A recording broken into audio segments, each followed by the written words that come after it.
भगवान बुद्ध म्हणतात की धम्मामध्ये स्वातंत्र्य निर्माण झाली पाहिजे, त्याला म्हणून आपण धम्म. परंतु आजकालच्या काळामध्ये कुणाच्याच मनामध्ये भगवान बुद्धांचा धम्म नाही. काय आहे त्याच्या मनामध्ये? धर्म चालू आहे. धम्माचे तर आहे, बुद्धांचे तर आहे, परंतु मनात काय चालू आहे? धर्म चालू आहे.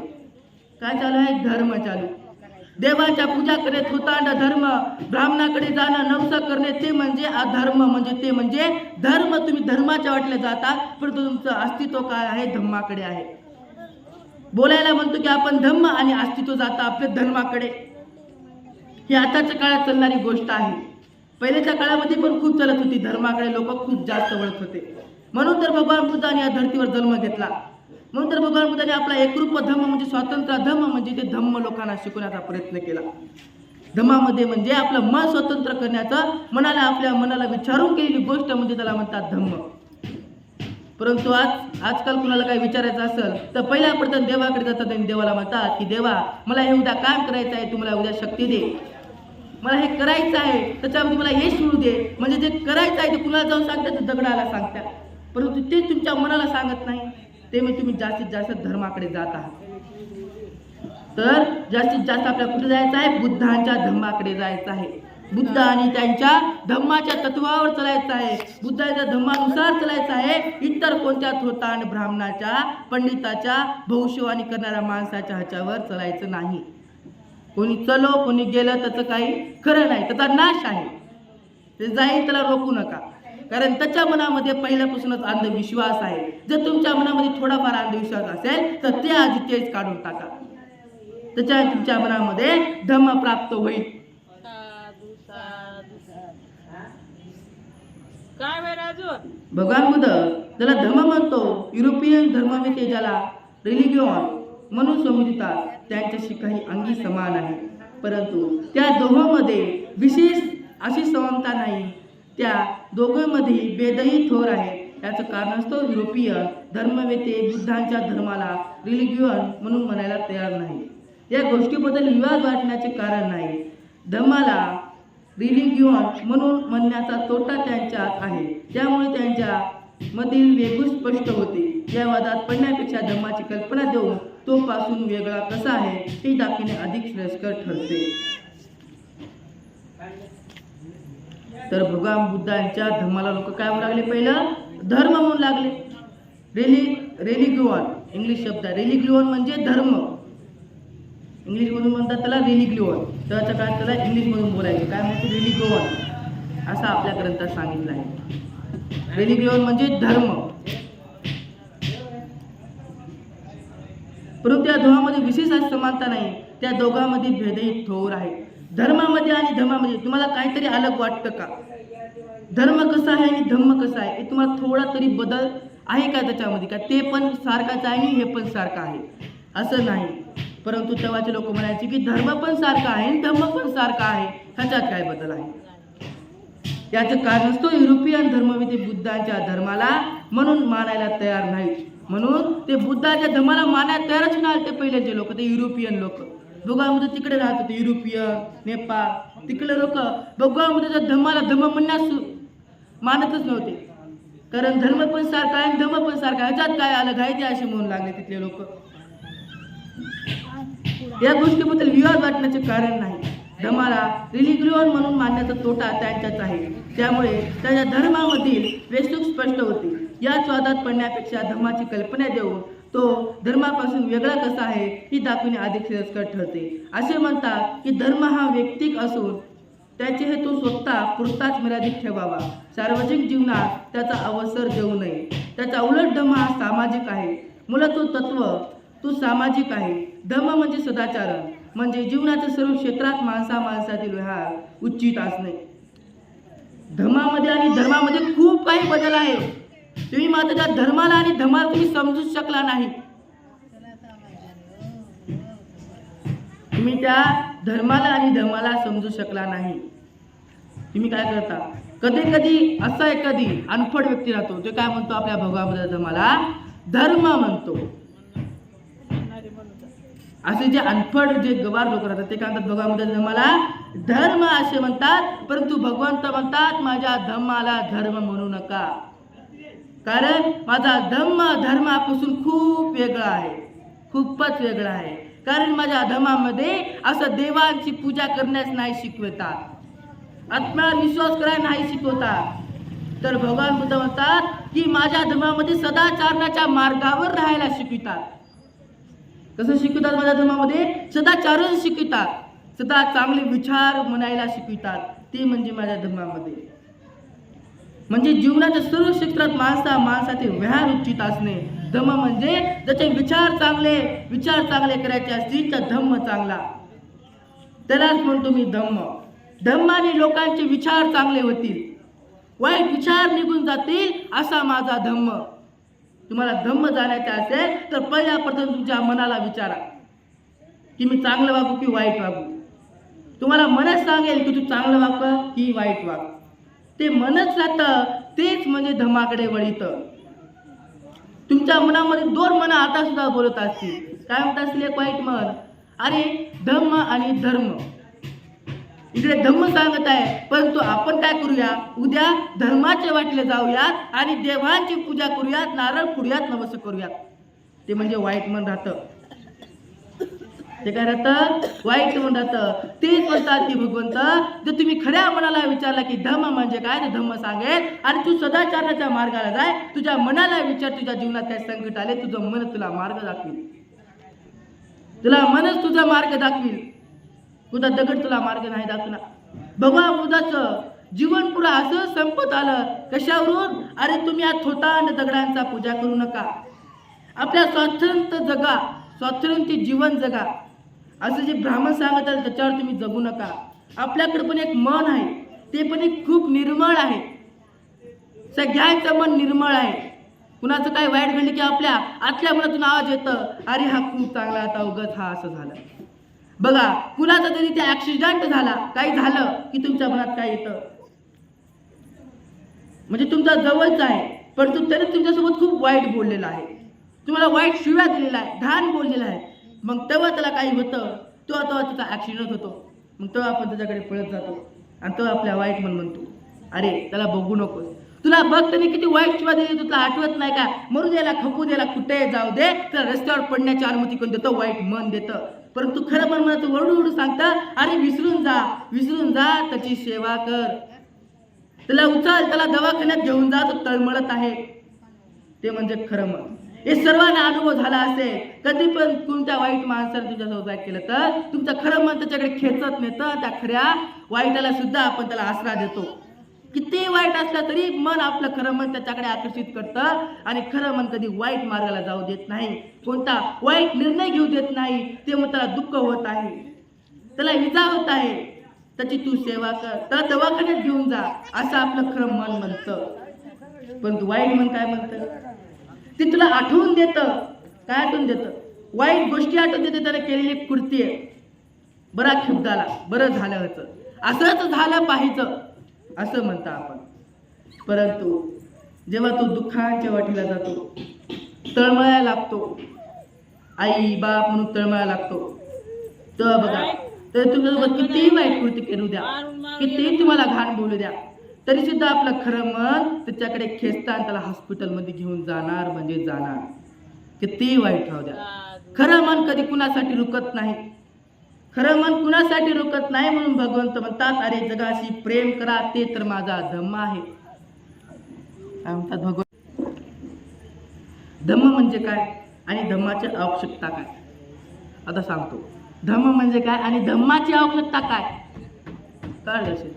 म्हणजे धम्म म्हणजे काय असेल आणि धम्माची आवश्यकता ती काय आहे आपल्याला. तर आवश्यकता अशी आहे, प्रज्ञा म्हणजे काय आणि तिची आवश्यकता का असावी. प्रज्ञा म्हणजे काय आणि तिची आवश्यकता ती कशाला असावी.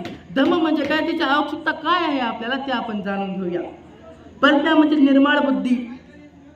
प्रज्ञा म्हणजे काय? निर्मळ बुद्धी. विचारावर मात करून विचार करून केलेली गोष्ट निर्मळ बुद्धी म्हणजे प्रज्ञाशील करुणा. धम्म. प्रज्ञा म्हणजे काय असतं? आपली निर्मळ बुद्धी ठेवायची आहे. वाईट गोष्टी आपल्या बुद्धीमध्ये शिरू द्यायच्या नाहीत. आपलं निर्मळ बुद्धी कशी ठेवायची आहे? तेजस्वी बुद्धी ठेवायची आहे. त्याला म्हणतात प्रज्ञा. बुद्धी कधी असली पाहिजे? निर्मळ असली पाहिजे, हलक्या असली पाहिजे. अशी खूप काही चांगले पटकीने आपल्या बुद्धीमध्ये घुसलं पाहिजे, त्याला होते प्रज्ञा निर्माण. एकदा त्याच्या मेंदूमध्ये घुसलं ते जीवनभर दिसणार आहे. त्याची म्हणजे प्रबळ बुद्धी, चांगली बुद्धी म्हणजे निर्मळ बुद्धी आहे त्या व्यक्तीला आहे प्रज्ञा. त्याची बुद्धी तेच आहे, त्याला आहे प्रज्ञा. खुल्या समजुतीचा जागा राहू नये म्हणून भगवान बुद्धाने प्रज्ञेला आपल्या धम्माला 2 कोनशिलापैकी एका कोनशिले महत्त्व दिले. करुणा म्हणजे काय? भगवान बुद्धाने प्रज्ञेला धम्माचे 2 कोनशिलापैकी कोन इतके महत्त्व दिले. प्रज्ञा सुद्धा भगवान बुद्धाने खूप महत्त्व दिले. कारण माझं हे जग जे आहे आपल्या निर्मळ बुद्धीने जगलं पाहिजे, वाईट बुद्धीने जगलं नाही पाहिजे. त्याच्या मनामध्ये चांगले विचार असले पाहिजे. अशी लोकांची बुद्धी राहावी म्हणून भगवान बुद्धाने आपल्याला काय दिलं? प्रज्ञा दिली. प्रज्ञामध्ये आपली बुद्धी निर्मळ करून घ्यायची. करुणा म्हणजे काय? आता आहे करुणा म्हणजे करुण्याची आवश्यकता काय आहे? करुणा आणि करुणेची आवश्यकता तरी काय आहे? करुणा म्हणजे प्रेम. करुणा म्हणजे प्रेम असतं, निस्वार्थ प्रेम असतं. जीवावर प्रेम, माणसावर प्रेम. हर एका जीव, धरती, आपला सूर्य, चंद्र, फूल, पौधे सर्वावर आपलं प्रेम असलं पाहिजे. ते म्हणजे करुणा असली पाहिजे. सर्वावर दया असली पाहिजे, ती म्हणजे करुणा असली पाहिजे. हर एका व्यक्तीवर दया असली पाहिजे, ते म्हणजे प्रेम असलं पाहिजे. जीवावर प्रेम असलं पाहिजे, कुत्र्या मांजरावर प्रेम असलं पाहिजे, सर्व जगावर प्रेम असलं पाहिजे. आपल्या जगावर प्रेम असलं पाहिजे, आपल्या धरतीवर प्रेम असलं पाहिजे. सर्वावर आपल्याला प्रेम केलं पाहिजे. धरतीवर प्रेम करा. धरती आपल्याला एवढं मोठं करते, तिच्यामुळे तर आपण आज जगालो.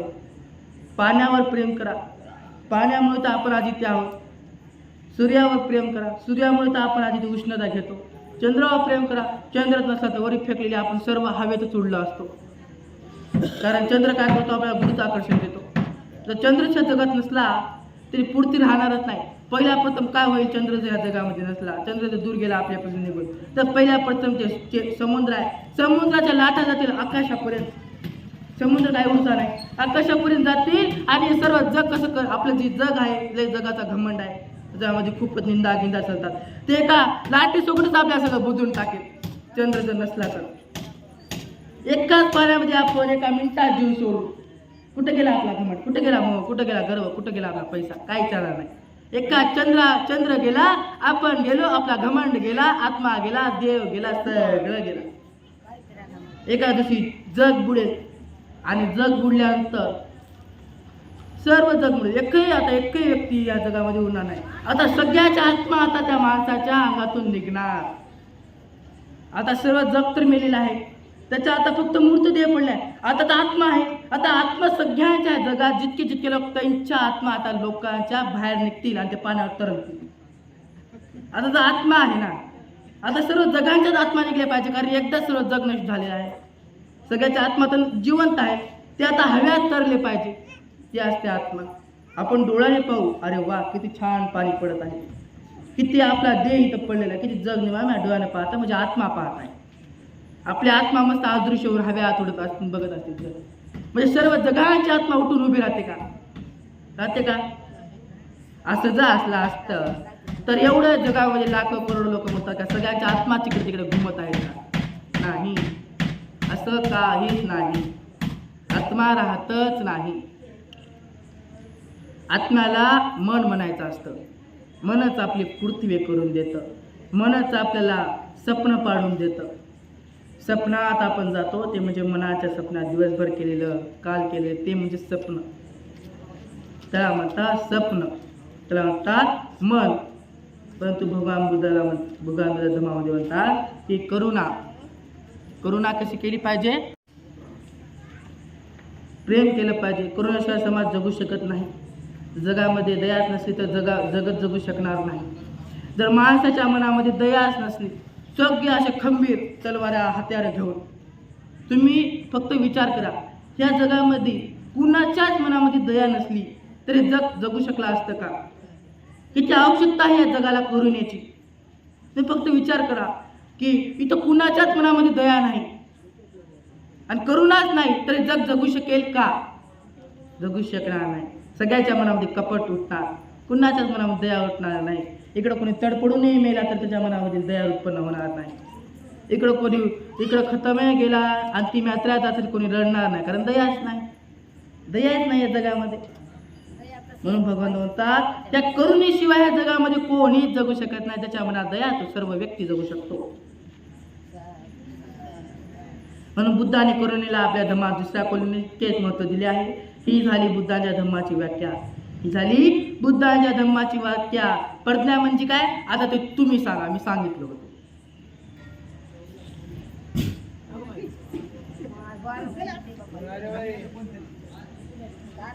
प्रज्ञा म्हणजे काय?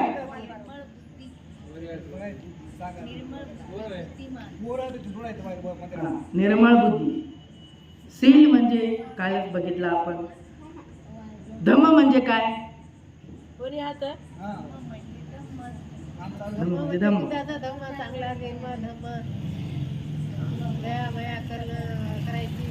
दया राहिली करुणामध्ये आणि धम्म राहिला सदाचरणाचे चांगले विचार करणारा, चांगल्या मार्गाकडे नेणारा, त्याला म्हणतात धम्म. तुम्ही आताच्या आतात विसरून गेला. 1 वर्षाने काय सांगा.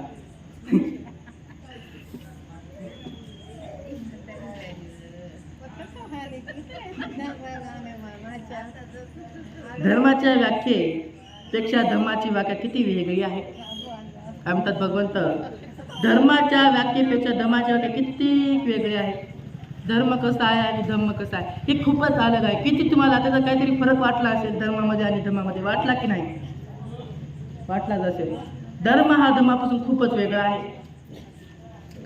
बुद्धाच्या धर्माची व्याख्या अगदी प्राचीन असली तरी ती आधुनिक युगात जुळणारी वाटावी अशी आहे की जितकी पूर्णता तितकी अभिनव आहे. ती कोणापासून उत्पत्ती घेतलेली नाही आणि ती किती सत्य आहे. प्रज्ञा करुणेचे अपूर्व मिश्रण म्हणजे भगवान बुद्धाचा धम्म.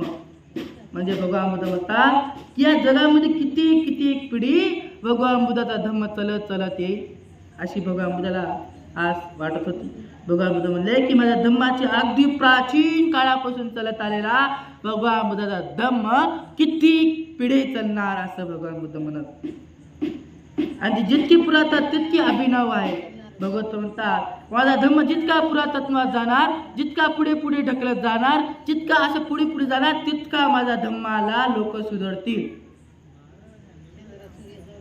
ती कोणापासून उसने घेतली नाही आणि ती किती सत्य आहे. भगवंत म्हणतात धम्म आपण कोणापासून उसने घेतलेला नाही आणि ती किती सत्य आहे ते आपल्यालाच माहित आहे. आपल्या मनात माहित आहे की धम्म किती आहे सत्य. आपण कोणत्याच कुणाकडून उसने घेतलेलं नाही धम्म. फक्त आपण धम्म ऐकत आहोत, कुणाकडून उसवून घेत नाही. उसने घेऊन आपण त्याला वापस करायचं नाही, आपल्याच मनामध्ये ठेवून टाकायचं. आता ते धम्म आपल्या स्वतःचा झाला. आपण त्याच्यावर आपली मालकी गाजूया, आपल्या धम्मावर मालकी गाजूया. प्रज्ञा आणि करुणेचे अपूर्व मिश्रण म्हणजे भगवान बुद्धाचा धम्म. त्याच्या मनामध्ये निर्मळ बुद्धी असेल, दया असेल, तेच म्हणजे भगवान बुद्धांचा धम्म असतो. प्रज्ञा आणि करुणेचे मिश्र केल्यास भगवान बुद्धांचा धम्म बनतो. तर भगवान बुद्धांनी धम्म म्हणजे धम्म म्हणलेला आहे. आणि धर्म आणि धम्म यामध्ये महंतरच आहे. खूप फरक आहे धर्मामध्ये आणि धम्मामध्ये. कारण धम्मामध्ये भगवंत सांगतात की प्रज्ञा करुणाचे जर मिश्रण झाले तर माझा धम्म बनतो. सुधारणाचे विचारांचे जे मिश्रण झाले तर माझा धम्म बनतो. परंतु धर्मामध्ये देवाचे मिश्रण बनत गेले, यज्ञाचे मिश्रण बनत गेले, नवसाचे मिश्रण बनत गेले, असे अलग अलग थोतांड देवाचे मिश्रण बनत गेले तर त्याला म्हणतो आपण धर्म. तर आपण आज इथेच थांबूया. तर उद्या आपण पाहूया धर्माचे प्रयोजन आणि धम्माचे प्रयोजन. धर्माचे प्रयोजन काय असते आणि धम्माचे प्रयोजन, ही उद्या खूप सुंदर कहाणी आहे, ते आपण पाहूया. एक गोष्ट आहे, एक ब्राह्मण येतो म्हणे आणि तो सांगतो की धर्म आमचा असा तसा, आणि भगवान बुद्ध सांगतात माझा धम्म असा आहे. असं ते आपण उद्या कहाणी बघूया, खूप मोठी आहे.